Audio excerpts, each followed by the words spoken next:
วันที่ 3 มีนา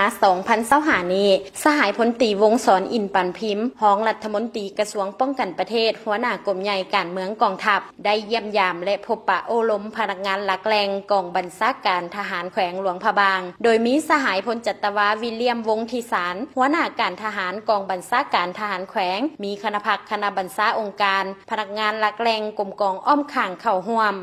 สหายพลจัตวาศรีวิสัยเพ็งสันติสุขหัวหน้าการเมืองกองบัญชาการทหารแขวงหลวงพระบางได้ขึ้นรายงานย่อสภาพจุดพิเศษภูมิศาสตร์การพัฒนาเศรษฐกิจสังคมของแขวงจัดตั้งพันขยาย4หน้าที่ใหญ่26แผนงานของคณะพักกระทรวงป้องกันประเทศบางออกสหายพลตรีวงศ์สร อินปันพิมพ์ได้ยองยอสมเสยผลงานและไสสนะของคณะพักคณะบัญชาและพนักงานนักรบญาติมาได้ในระยะผ่านมาพร้อมทั้งเรียกร้องให้คณะพักคณะบัญชาแต่ละคันเพิ่มทวีศึกษาอบรมการเมืองนำพาแนวคิดติดพันกับการจัดตั้งดำเนินชีวิตการเมืองเปิดกว้างการตำหนิส่งข่าวก่อสร้างช่วยเหลือซึ่งกันและกันแนะใส่เฮ็ดให้พนักงานสมาชิกพรรคนักรบมีความหนักแน่นทางด้านการเมืองเข้มแข็งทางด้านการจัดตั้งมีระเบียบวินัยเข้มงวดอุ่นเอียงทุนเทียงและกำแน่นแนวทางแผนนโยบายของพรรคกำแน่นข้อกำหนดกฎระเบียบของกองทัพยกสูงสติเคารพกฎหมายของรัฐเป็นเสนาธิการให้แก่คณะพักคณะบัญชา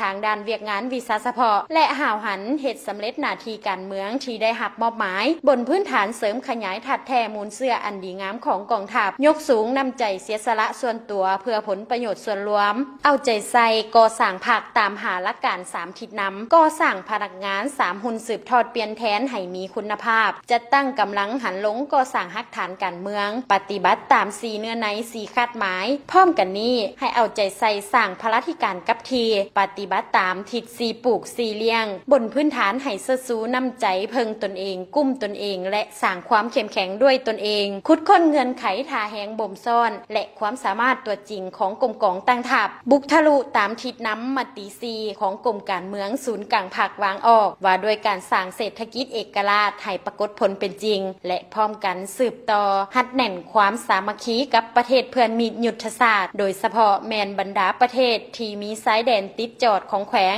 บนพื้นฐานให้สอดคล้องตามแนวทางนโยบายการต่างประเทศของพรรค